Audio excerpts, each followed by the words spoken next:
UGC को लेकर के पूरे देश में जहां बवाल मचा हुआ है, तो पहले यह जानने की जरूरत है कि यूजीसी क्यों आया और यूजीसी में जो विभिन्न प्रकार के अभी गवर्नमेंट और सरकार लेवल पर नए नए कानून और समितियां बनाई गई और इसके साथ में सुप्रीम कोर्ट का ऑर्डर भी आ गया और सुप्रीम कोर्ट में डेडलाइन भी खड़ी कर दी कि 2025 अप्रैल तक में इस चीज को लागू करना था।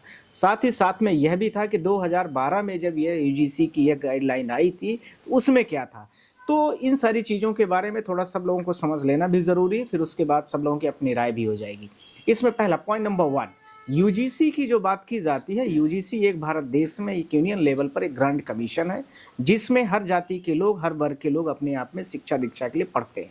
इसके साथ में यह भी जानना है कि कांग्रेस की जब गवर्नमेंट थी तो 27% हर स्कूल कॉलेज लेवल पर रिजर्वेशन को वहाँ पर सेव कर दिया गया था कि हर कास्ट के लोगों को अलग अलग जो रिजर्वेशन की क्राइटेरिया भारत देश के उसमें कॉन्स्टिट्यूशन में दी गई है उसमें उसको उस आधार पर क्राइटेरिया डिसाइड किया जाए। अब इसके साथ में भारत देश में 2012 तक इसको एक सिर्फ परामर्श के रूप में यह चीज़ें बनाई गई थी कि यदि किसी के ऊपर किसी भी प्रकार का या मान लीजिए वाद विवाद होता है, किसी प्रकार का डिस्क्रिमिनेशन होता है, किसी जातिगत कोई आरोप लगते हैं, लिंग जाति धर्म के आधार पर कोई भी भेदभाव किया जाता है, महिला के ऊपर कुछ आरोप लगते, तो एक परामर्श के रूप में 2012 तक था। अर्थात यह कोई ऑफेंस नहीं था, अर्थात यह कोई किसी प्रकार का ऑब्जेक्टिव नहीं था, ये सिर्फ और सिर्फ एक ऑब्जेक्टिव प्रोग्राम के रूप में, उद्देश्य के रूप में, इसमें एक परामर्श के रूप में इस चीज़ों को लिया गया था। अब सरकार को लगा कि भारत देश में जो सबसे ज़्यादा इस समय पर जो अपर कास्ट है, एजुकेशन लेवल पर हायर कास्ट है, उसको लेकर के सरकार की नज़रों में वो सारी चीज़ें थी। तो सरकार ने क्या किया कि इसने एक नई समिति यूजीसी वाली बनाई और उसमें डेडलाइन बना दिया गया। डेडलाइन क्या है यह भी जानना ज़रूरी है, समिति में कितने सदस्य होते हैं यह भी जानना ज़रूरी है, कितने दिन में मैटर डिसाइड होगा, रात दिन बराबर होंगे या दिन में वर्किंग होगा या नॉन वर्किंग होगा, यह भी हम आप लोगों के सामने स्पष्ट। पॉइंट नंबर 1, इस समिति में जो अभी सदस्य बनाए गए हैं 10 सदस्य इसका डिसीजन लेंगे, जो अभी वर्तमान में यूजीसी की जो कमेटीज बनाएगी। दूसरा पॉइंट नंबर 2, इन 10 सदस्यों में से 5 आरक्षित होंगे यानी रिजर्व कोटा के होंगे। हु इज द इसमें कौन कौन रहेगा, एक तो एसटी का, एससी का और इसके साथ में ओबीसी का। पॉइंट नंबर 3, इसके साथ में शिकायत का जो निराकरण होगा वो 24 घंटे के अंदर में होगा। अर्थात सवाल यह उठता है, मैं पॉइंट नंबर 3 के मतलब उसको डिफाइन कर रहा हूं, यदि रात के 12 बज रहे हैं, रात के 12 बजे अभी हो रहे हैं, तो ये मैटर रात के अगले 12 बजे तक में डिसाइड होगा। सरकार को इसकी चिंता है, पर कुलदीप सिंह सेंगर पर जो अभी इतना बड़ा केस चल रहा है, भारत देश में उत्तर प्रदेश में मल्टीपल एफआईआर होंगे बड़े बड़े राजनेताओं के ऊपर। मुझे लगता है कि बड़े सारे राजनेता जो मंत्री मिनिस्टर या कैबिनेट लेवल के हैं, एमएलए लेवल पर हैं, उनके ऊपर कम से कम किसी के ऊपर 100 एफआईआर है, किसी के ऊपर 50 एफआईआर है, किसी के ऊपर और ज्यादा भी हो सकती है और कम भी हो सकती है। डेटा पूरे पब्लिक के डोमेन पर कोई भी मीडिया के सामने या सोशल मीडिया प्लेटफॉर्म पर या गूगल में डाल के चेक कर सकता है। यूपी बिहार उसमें सबसे टॉप क्राइम पर होगा।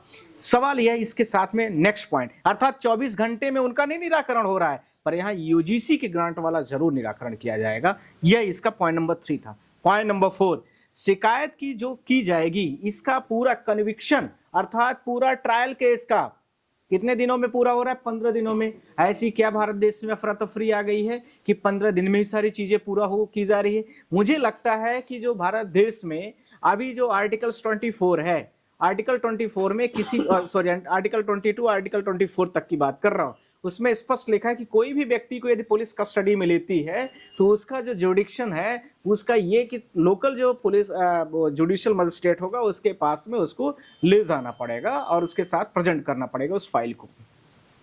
अब ये 24 घंटे में वो छोड़िए, ये तो सिर्फ पहुंचाने वाला था। ट्रायल पॉस्को वगैरह में आप जानते हैं कि चार्जशीट वगैरह फाइल करने का जो टाइम जुडिक्शन दिया गया 3 महीने के अंदर है, अर्थात ट्रायल जो उसका चलेगा और उसका चार्जशीट फाइल होगी 3 महीने के अंदर में होगी। पर यहाँ तो पूरा का पूरा मैटर ही कंक्लूड किया जा रहा है कितने दिनों के अंदर में, 15 दिनों के अंदर में। अब ये सब चीजों की कहानी जब मैंने बताया है तो यह भी जान लेना आप लोगों को जरूरी है कि आवश्यक कार्यवाही कितने दिनों में शुरू कर दी जाएगी, 7 दिनों में। आवश्यक मतलब नेसेसरी स्टेप्स जितने होंगे पुलिस के, आपको डिटेन करना है, आपको अरेस्ट करना है, आपको अंदर भेजना है, क्योंकि 15 दिनों में पूरा ट्रायल भी कंक्लूड किया जाएगा। अब सवाल ये पॉइंट नंबर 6 था। अब आ रहा है सवाल इसका नेक्स्ट, ये जितनी भी सारी व्यवस्थाएं सरकार बना रही है और उसके स्टैंडर्ड पैरामीटर बनाए गए हैं वह भी जानना जरूरी है। यह पॉइंट नंबर 8 है जो इसका बेसिक स्ट्रक्चर है। किसके आधार पर ये सारी कार्यवाही की जाएंगी, लिंग के आधार पर। अर्थात किसी व्यक्ति को आपने लिंग सूचक मतलब महिला पुरुष है उस तरह से कुछ संबोधन किया। फिर उसके बाद जात सूचक, अर्थात यदि एसटी एससी वाला जो एट्रोसिटी आप लोग जानते हैं उसके बारे में, उसके संबंधित जो सारी कहानियां होती हैं, तो एट्रोसिटी वाले जितने रिलेटेड केसेस होते हैं कुछ इस तरह से समझने की कोशिश करेंगे, या उनका अलग से कुछ लॉज होगा उसके बारे में होगा। नेक्स्ट, इसके साथ में नेक्स्ट ओबीसी के जितने भी चीजें होंगी, ओबीसी के भी जो बहुत सारे फैक्ट्स हैं, यदि उन्होंने उनके साथ में कुछ आपके साथ मिसबिहेव हुआ है तो वो होंगे। अब सवाल ये उठता है कि कोई भी व्यक्ति, यदि मान लीजिए मैं कॉलेज लाइफ में हूँ, मेरे बहुत सारे चुनाव लड़ने के हैं, मैं पॉलिटिशियन व्यक्ति हूँ और मैं आपके सामने चुनाव लड़ना चाहता हूँ, प्रतिद्वंदी हो सकता है मैं जनरल कैटेगरी का हूँ और आप एसटी के हैं, आप ओबीसी के हैं और आप मान लीजिए किसी अन्य कैटेगरी के व्यक्ति हैं, तो सवाल यह उठता है कि यह व्यक्ति हमको पॉलिटिकली डोमिनेट करने के लिए हमारे ऊपर एफआईआर करा देंगे और ये 15 दिन वाला या मान लीजिए 20 दिन में चुनाव होने वाला, तो हमारे ऊपर इस तरह के लिस्ट करके ये सारी चीजों पर ऑफेंसिव करके हमको कस्टडी में डाल देंगे। एक तो ये इसका मिसयूज होगा। दूसरा, इसके साथ में ये तीन ही कैटेगरी क्यों डाली गई, जनरल क्यों नहीं डाली गई है? जनरल के भी बहुत सारे लोग पीड़ित होते हैं जो बीपीएल लाइन पर होते हैं। कम से कम आप ये तो कह सकते थे कि गरीबी रेखा के लोग जो चाहे एसटी एससी के हो, चाहे ओबीसी के हो, चाहे जनरल कैटेगरी के हो, वो सबके सब इस कैटेगरी उसमें आते हैं, उनको क्यों नहीं लिया गया? मेरे बहुत सारे जानने वाले लोग जो कोटा के हैं, वो मेरे बहुत सारे दोस्त हैं जो आईएएस हैं। कोटा में तो पूरा मीना फैमिली आप सब लोग जानते हैं पूरा रिजर्वेशन उठाती है, उनको क्या जरूरत होगी? पर हमारे गांव का, रीवा मध्य प्रदेश का, यदि कोई हमारे जमीन में आसपास में कोई आदिवासी अर्जन है, वो सच में बेचारा गरीब है, एक झुग्गियों में रह रहा है, तो उनका मैटर उठना चाहिए कि उनका उठना चाहिए जिनकी मैं बात कर रहा हूं। तो ये सवालों में इसमें बहुत सारे पैरामीटर पर ऊपर नीचे चीजों को रखा गया है।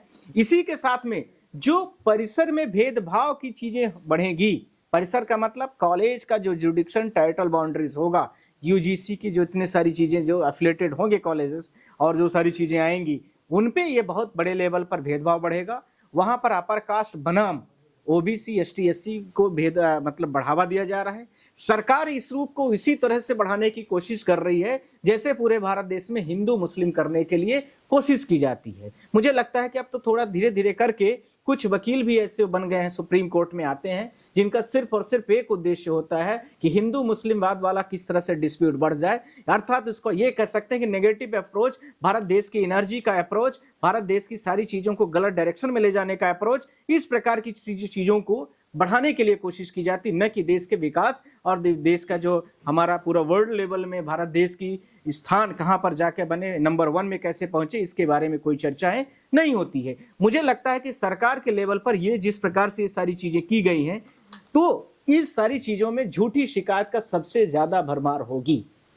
और वो किसके ऊपर की जाएगी? सारे के सारे अपर कास्ट पर। अपर कास्ट का जो पूरे भारत देश में टोटल पॉपुलेशन की मैं बात यदि करूं तो ओबीसी की पॉपुलेशन आप लोग जानते हैं, एसटी एससी की भी पॉपुलेशन जानते हैं, तो लगभग इसका जो जनरल में भी बहुत सारे जो अपर कास्ट हैं उसका लगभग मोटा मोटा जो डेटा है मुझे लगता है कि 15 से 20% के आसपास में आता है। जो अपर में भी बहुत सारा अपर है, उसमें भी गरीबी रेखा के रहने वाले लोग हैं और बहुत सारे कास्ट के लोग रहते हैं। ये सारे फैक्टरों के आधार पर जो झूठी शिकायतें की जाएंगी, सरकार इसको 15 दिन में इसको डिसाइड करेगी, 7 दिन के अंदर में सरकार इसको त्वरित कार्यवाही पर लेगी, 24 घंटे के अंदर में इसमें अर्जेंट मीटिंग बैठाई जाएगी। कितनी बार कलेक्टर एसपी इसके सदस्य हैं, कितनी बार इस मीटिंग में बैठेंगे, मुझे लगता है कि कलेक्टर एसपी के पास शायद और कोई कार्य नहीं बचेगा सिवाय इसके कि सरकार क्या कर रही है और कितनी झूठी शिकायत आ रही है या कितनी सही शिकायत आ रही है, उसके निराकरण में ही मुझे लगता है कि कलेक्टर और एसपी को शाम के और 24/7 में उपलब्ध रहना पड़ेगा।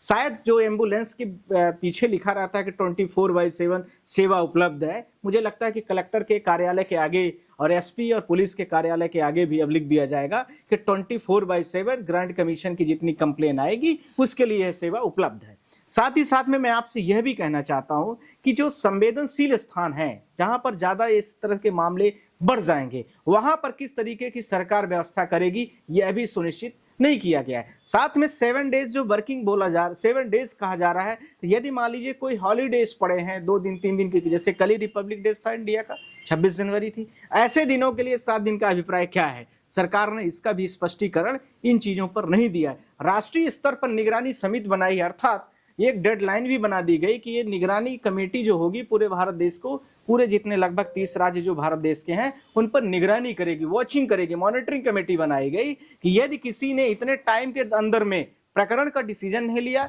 24 घंटे वाली सुविधा नहीं दी, 7 हफ्ते के जो 7 दिन है उसमें कार्यवाही नहीं किया गया, 15 दिन के अंदर में मैटर को कंक्लूड नहीं किया गया, आपको कन्विक्ट नहीं किया गया, सजा नहीं दी गई, जेल नहीं डाला गया, तो उस पर उसकी ग्रांट जो होगी यूजीसी उसकी मान्यता खत्म करेगी उस कॉलेज की, उस पे विभिन्न प्रकार की जो आर्थिक बहुत सारे वो पेनल्टीज होती हैं वो लगाई जाएंगी और ऐसे लोगों पर कार्यवाही भी की जाएगी। मुझे लगता है कि सरकार का पढ़ाना लिखाने का कार्य छोड़ करके मुझे लगता है कि सिर्फ एक चीजों में ध्यान रख रही है कि किस प्रकार से एक अपर कास्ट को किस तरह से पीड़ित किया जाए। जो भारत देश का एक जो प्रबुद्ध वर्ग है, जो किसी भी कास्ट का हो सकता है, एसटी एससी का भी हो सकता है, ओबीसी का भी हो सकता है, जनरल का भी हो सकता है, उसको कैसे कंट्रोल किया जाए। साथ ही साथ में सरकार के पास अब इस तरह के चीजों को बढ़ा करके जहां एक हिंदू मुस्लिम पॉलिसी खेली जाती थी, अब सरकार ने दूसरी तरीके की भी पॉलिसी खेलने की स्टार्ट कर दी गई है कि हिंदुओं में भी विभिन्न प्रकार के विघटन शुरू हो जाएं। और इसको लेकर के सरकार ने एक सुनियोजित तरीके से यह निर्णय लिया है, जिसका मैं आप लोगों के सामने बोल रहा हूं, खुलेआम मैं इसका विरोध करता हूं। यह पॉलिसी इस लेवल पर, ये काफी बड़े लेवल पर गड़बड़ियां हैं और इस नियम कानून की अभी कोई व्यवस्था मुझे लगता है कि कुछ चीजों में अपडेट करके ज्यादा की जरूरत नहीं है। साथ ही साथ में जो चीजें अभी 2012 के लेवल पर थी, जो परामर्श कमेटीज के रूप में थी, जहां गड़बड़ियां हैं, पब्लिक प्लेस पर हैं, अपर कास्ट के लेवल पर जो मान लीजिए बड़े लोग हैं, अर्थात एसटी के हों, एससी के हों, ओबीसी के हों, उनके लेवल पर मॉनिटरिंग की जरूरत नहीं है। निचले स्तर पर जो गरीबी रेखा के नीचे जीवन यापन कर रहे लोग हैं, उनके लिए जरूर इसकी आवश्यकता हो सकती है, पर बहुत से माइक्रो लेवल पर। मैं ये नहीं कह रहा हूं कि नहीं, चीजें गड़बड़ भी होती हैं, सही भी होती हैं, पर यह है कि इसका पैरामीटर डिसाइड इसमें नहीं किया गया है, किस आधार पर किसी को यह बोला जाएगा। साथ में सुप्रीम कोर्ट के कुछ जजमेंट जो 2016 2019 के हैं, ये जिसको लेकर के ये सारी चीजें बढ़ी थी, इसमें एक रोहित वेमुला का केस है, एक पायल तड़वी का केस है, इसको लेकर के सुप्रीम कोर्ट ने उस समय पर आशंका जाहिर की थी। पर यह पूरे भारत देश के 140 करोड़ की आबादी में कहीं घटनाएं घटी, तो ऐसी जगहों पर आप स्पेशल तरीके से कर सकते हैं, मैं ये नहीं मना भी नहीं कर रहा हूं, पर ये इतने पूरे भारत देश में राष्ट्रीय स्तर पर चीजों को बढ़ाना, मुझे लगता है कि कहीं न कहीं पर इसका व्यापक लेवल पर नुकसान हो सकता है। अब मुझे एक 3 फार्मूला किसी बड़े राजनेता ने उत्तर प्रदेश के बोला था, मुझे लगता है कि यदि मैं बोल दूंगा तो थोड़ा सा आप लोग उसको समझ सकते हैं कि क्या। एक तो महिलाओं में जो आता है 498 दहेज प्रताड़ना का केस, कभी भी महिला पुरुष है यदि महिला को कुछ मतलब something dispute is going there, family स्तर में हुआ और महिला को वहां से ससुराल से जाना है, तो एक दहेज प्रताड़ना का केस होता है। वो किसी भी फैमिली में कोई भी महिला जल्दी लगा देती है। सही गलत क्या होगा 7 साल बाद डिसाइड होगा, यहाँ तो 15 दिन में हो रहा है। दूसरी बात, एट्रोसिटी एक्ट में भी कई बार ऐसा होता है कि गलत इंटेंशन से किसी भी व्यक्ति को फंसा दिया जाता है कि नहीं इनको हमें फंसाना है, तो एट्रोसिटी में फंसा दिया जाए। अब ये तीसरा ये आ रहा है यूजीसी वाला, तो इसकी बड़ी फास्ट सर्विस है। मुझे लगता है कि भारत देश में जो ब्लिंकिट की सर्विस अभी शुरू हुई है कि आपको 20 मिनट में या 10 मिनट में सेवा मिल जाएगी, भारत देश 24/7 अब शुरू करने जा रहा है। और चीजों में 24/7 नहीं है, और चीजों में दुनिया के जो 198 कंट्रीज हैं उसमें सबसे नीचे वाली जो लाइन होती है उसमें रहेगा। पर कुछ चीजों में मुझे लगता है कि ऐसी पॉलिसीज में बनाने में थोड़ा कहीं अग्रसर दिख रहे हैं, पर ये चीजें जो गलत है मैंने आपके सामने स्पष्ट किया है और इसको मैं सुप्रीम कोर्ट में चैलेंज भी कर रहा हूँ। Thank you. आप सब ब्राह्मण समाज सड़क पर है, क्या सड़क पर उतरना ठीक है? ये मामला अदालती है। देखिए, ये कुछ चीज़ों को ऐसा है कि कुछ जो हर चीज़ों में हर वर्ग में, चाहे ओबीसी हो, चाहे एसटी हो, चाहे कोई भी वर्ग हो, ब्राह्मण वर्ग भी उसी वर्ग की कैटेगरीज में है। यदि वहाँ पर ये चीज़ें आती हैं तो वो अपने स्तर से वो लड़ने का एक तरीका हो सकता है। पर यदि किसी भी कानून में कुछ गलतियां हैं तो इसको सिर्फ फॉलोअप करने के लिए सिर्फ और सिर्फ मॉनिटरिंग पावर, जुडिशियल पावर के पास रिव्यू करने का पावर, जो कि as per Keshavananda Bharti judgement है कि जुडिशियल और रिव्यू पावर कभी भी सुप्रीम कोर्ट का किसी भी अमेंडमेंट का, किसी भी बिल का, किसी भी पार्लियामेंट एक्ट का जो भी नियम बन के आ रहा है वो हमें उसको हमेशा वॉच कर सकता है, उसको संशोधित कर सकता है और उस केस को जो मतलब कुछ भी एक्ट आ रहा है, जो ये जैसे इस तरह की ये चीजें हो रही हैं तो उसको खत्म कर सकता है। जो लोग सोच रहे हैं कि हम जा करके ऐसा करेंगे, उनका एक अलग रास्ता हो सकता है, पर ये जो चीजें होंगी या तो सरकार इस नियम को विथड्रॉ करेगी या तो फिर सुप्रीम कोर्ट इसमें डेडलाइन बना करके इसको कंक्लूड करेगी। मेरे दोनों रास्ते स्पष्ट हो गए। और कुछ आप लोगों के प्रश्न पूछ सकते हैं। विड्रॉ करना चाहते हैं आप?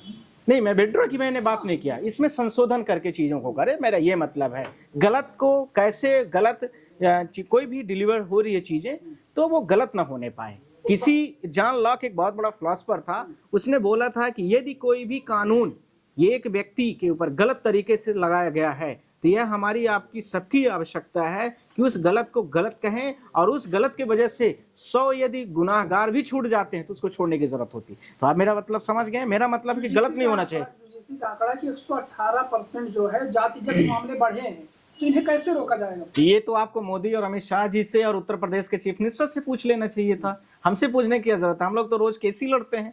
जो लोग जब तलवार पूरे भारत देश में, जो भारत देश में कौन सी सेना है तलवार लेके करणी सेना और भी तमाम सेनाएं, मैं हिंदू रक्षा दल, Bajrang Dal, it's very important, Bajrang Dal, हमारे एमपी में बहुत सारे लोग तलवार बांटते हैं। तो जब आप इन तलवारों का क्या उपयोग है आप बताइए ना। आप बच्चों को पढ़ने लिखने की किताबें नहीं देते हैं, आप बच्चों को शिक्षा पर फोकस नहीं करते हैं, आप बच्चों को अपने दलों में, समूह में, ग्रुप में बनाने की आदत डालते हैं, आप कट्टरपंथी उनको बना रहे हैं, आप देश की ज्यादातर पॉपुलेशन को हिंदू मुस्लिम में डाइवर्ट कर रहे हैं। तो मुस्लिम को कितने दिन आपका मतलब टारगेट पर रखो, कुछ दिनों बाद वो अपने आप साइलेंट हो जाएगा, आपके फेवर में बात करेगा, बात खत्म हो गई, फिर ये कहाँ जाएंगे? ये कहाँ जाएंगे? आपके घर में ही अटैक करेंगे, जिसकी शुरुआत ये विभिन्न स्तर पर की जा रही है। और ये सरकार की बहुत सोची समझी रणनीतियों के हिसाब से काम हो रहा है। भारत देश को एक बहुत मतलब क्रिमिनल डायरेक्शन में ले जाने के लिए सरकार का ये, जिस दिन भारत देश का ये इतिहास लिखा जाएगा, उसमें सरकार की नीतियां और पॉलिसीज सबकी सब जिम्मेदार और जवाबदेह होंगी। कहा जा रहा है कि इस नए नियम से जो है वो समानता बढ़ेगी, जातिगत जो मामले हैं भेदभाव घटेगा, ये हट जाएगा। समानता दो चीजों से है। यदि भारत देश में आप समानता लाना चाहते हैं तो आप दुनिया की इकोनॉमी पढ़ लीजिए, किसी की भी इकोनॉमी पढ़िए। सिर्फ और सिर्फ एक रास्ता बोला गया है कि यदि आप किसी भी व्यक्ति को या तो शक्ति दे दीजिए या तो उस व्यक्ति को फाइनेंशियली साउंड कर दीजिए। आप किसी वित्तीय आदमी, बड़ा बहुत बड़ा अमीर आदमी है, उस आदमी के सामने कोई बात करता है, आप अपने गांव का उदाहरण देख लीजिए। आपके गांव का, मोहल्ले का कोई बहुत बड़ा पैसे वाला व्यक्ति है, वो किसी भी जाति का हो, वर्ग हो, कोई उसको बोलता है। आप यहाँ पर किसी के सामने जाके, कमजोर आदमी के सामने बहुत गिड़गिड़ाते होंगे। पुलिस स्टेशन में जाके आप गिड़गिड़ाते हैं, 2 चाटा मारेगा पुलिस वाला, अंदर कर देगा। बड़ी सिंपल सी बात कर रहा हूँ। और बड़े सरकार के सामने आप गिड़गिड़ा रहे हैं, आपकी हिम्मत है, आप बोल देंगे। ये सब भारत देश की जो व्यवस्थाएं चल रही हैं, ये कहीं न कहीं गैर कानूनी है, दिशा विहीन है। और यह सरकार चाहती है कि भारत देश के जो 45% के आसपास में जो नवयुवक बच्चे हैं, जो बेरोजगार बच्चे हैं, उनको किस प्रकार से डाइवर्ट किया जाए। और उस डाइवर्ट के रास्ते में ये शिक्षा के स्तर पर, ऊपरी लेवल पर, अपर कास्ट के लेवल पर जो बच्चे ज्यादा तेज होंगे, हो सकता है कि उनका इंटेंशन नीचे वाले से हो, वो ये एक ठो इसका केस लगवा दे, उसको डाउन कर दे। तो बहुत सारे इसकी मतलब एक कमियां हैं, इसलिए इन कमियों के आधार पर हम इसको चैलेंज करेंगे। चंद्रशेखर आजाद साफ तौर पर कह रहे हैं कि ओबीसी का दर्द, एससी का दर्द वही जान सकता है, कोई ब्राह्मण नहीं जान सकता, इसलिए कानून बहुत जरूरी है। नहीं, वो अपने हिसाब से उनकी जो परिभाषा हो सकती है, उनकी व्यक्तिगत निजी राय हो सकती है, पर सामूहिक राय के रूप में यह यदि बता दें कि यदि इस बिल के लाने के बाद भारत देश में एसटी, एससी, ओबीसी पूरी तरीके से संपन्न हो जाएगा, इकोनॉमी के रूप में टॉप में आ जाएगा भारत देश का। ये लगभग ओबीसी जो है पूरे भारत देश में, आप जानते हैं पूरे डेटास के बारे में, काफी बड़े लेवल पर लगभग 80% ओबीसी, एसटी, एससी सब मिला के हो जाए। यदि ये समूह मिल करके और इसी स्तर से जो एक नियम लाया गया है, इस समूह के, इस एजुकेशन के नियम लाने से जो अभी लाया गया है, इस तरह से जो गलत नियम लाया गया, इसके आधार पर बढ़ जाए तो हम तो साइलेंट हो जाएंगे। यदि ये विकास का रास्ता आपका है, मुझे नहीं लगता कि आप देश के विकास कर रहे हैं। मुझे तो लगता है कि आप अपनी राजनीति चमकाने के लिए कह रहे हैं जो कह रहे हैं। आप बताइए कि 27% रिजर्वेशन हर जगह जो पुरानी सरकारें थी, कांग्रेस ने किया है। आज वर्तमान की सरकार इस तरह की जो चीजें ले आ रही है, आप शिक्षा में देखिए, पूरी सरकारी नौकरियों को बंद कर दिया गया, वहां चंद्रशेखर आजाद की आवाजें नहीं उठती है। जो भी क्या नाम है उनका, चंद्रशेखर की आवाज नहीं उठती। चले जाए सरकार से बुलवाए ना कि सरकारी नौकरी खोल दी जाए। कितने बेरोजगार भी है, बच्चे घूम रहे हैं, सारे यूट्यूबर बन रहे हैं, ज्यादा से ज्यादा बच्चे बेचारे सड़क में आ गए हैं। जो बहुत सारे बच्चों को मल्टीपल्स, उनमें एज लिमिट लगा दी गई, फॉर्म नहीं भर सकते हैं। अभी नए यूपी के पुलिस के फॉर्म आए, आप देखिए क्या उसमें दशा है। उनमें लिख दिया गया कितने से इतने के बाद के फॉर्म नहीं लिए जाएंगे, एज खत्म हो गई उनकी। तो ये उसमें चंद्रशेखर आजाद नहीं बात करते हैं। चंद्रशेखर आजाद सिर्फ बात करेंगे जिसमें जातिगत बातें हों। तो ये सरकार बीजेपी के दूसरे पक्ष हैं। चंद्रशेखर आजाद जो है, जैसे बीजेपी हिंदू मुस्लिम करती है, ऐसे ये इस तरह से एसटी, एससी करके अपनी राजनीति को चमकाना चाहते हैं। और यदि उनके पास दम है तो शिक्षा को बढ़ाएं और फालतू की बातें न करें। वो भी बाहर से पढ़ के आए, सब पूरा भारत देश जानता है। अपनी बातों को सही से सबको डेवलप्ड करें, बिना मतलब की बात करने से लोगों को गुमराह करने के अलावा और कुछ नहीं होगा। सर आप ये बड़ा आरोप लगा रहे हैं कि आरएसएस के मॉल में चंद्रशेखर आजाद अपनी दुकान खोले हुए हैं। नहीं, ये मैं 2 शब्दों को बोल रहा हूँ, दोबारा बोल रहा हूँ। आप इस बात को तोड़ मरोड़ के मत पेश करिए, मैं बार बार बोल रहा हूँ। मैंने बोला है कि जिस प्रकार से भाजपा हिंदू मुस्लिम करती है, उसी प्रकार से वो अपने आप को दलित नेता बताने के लिए एसटी एससी को ब्राह्मण से या ओबीसी किस प्रकार से उसको कैटेगराइज किया जाए, किस तरह से वो विखंडित होकर के उनके एक संगठित समूह उनके साथ में जुड़ा रहे, उसको लेकर के वो बोल रहे हैं। मैं ये कहना, यदि उनको इतना ही दर्द और इतनी ही पीड़ा है तो शिक्षा में बढ़ावा देना, गरीबों को पढ़ाए ना पूरा। बड़े चंद्रशेखर आजाद बने या बड़े कोई भी बड़ा नेता बना हो, पूरा शिक्षा का मतलब फ्री ऑफ कॉस्ट जो एजुकेशन सिस्टम बड़े बड़े इंस्टीट्यूशन के हैं, प्राइवेट इंस्टीट्यूशन के हैं, इनकी फीसें बड़ी बड़ी लाख 50-50 हजार 10-10 हजार जो भी है सो उनको दें और पूरे गरीबों के बच्चे पढ़ाएं। अब हम बड़ा अच्छा मानेंगे कि ये चंद्रशेखर रावण नहीं चंद्रशेखर राम हो गए हैं। सर एक बहुत बड़ी बात कही जा रही है, शराबबंदी से दिक्कत हमेशा शराबी को होती, जो शराब नहीं पीता उसे दिक्कत नहीं होती। शोषक वर्ग जो है उसको इस कानून से दिक्कत है। देखिए, ये आपकी ये जो आपने इंटरप्रिटेशन किया है, मैंने सारी चीज़ों में 2 चीज़ों को बहुत स्पष्ट किया हूँ, अभी भी कर रहा हूँ, आप लोगों के सामने भी कर रहा हूँ। किसी भी नियम कानून को गलत तरीके से इंटरप्रिटेट न किया जाए, पहली बात। दूसरी बात, कोई भी नियम कानून हो वो गलत तरीके से मिसयूज ना हो। मैं अभी भी बोला हूँ और मैंने यह भी बोला है, आपसे 10 बार बोला हूँ, अभी 11वीं बार बोल रहा हूँ कि जो नियम में ये बनाए गए हैं उनमें जो गड़बड़ियाँ उसको सुधार किया जाए। मैंने बोला, अभी भी बोल रहा हूँ, मैं अपने बातों से हट थोड़ी रहा हूँ। हर जो भी नियम आते हैं अच्छे बुरे सब हो सकते हैं, पर यदि उनमें कमियां तो उसके सुधार करने के भी चांसेस होते हैं, उसको सुधारा जाए। ये मेरा वो है कहना।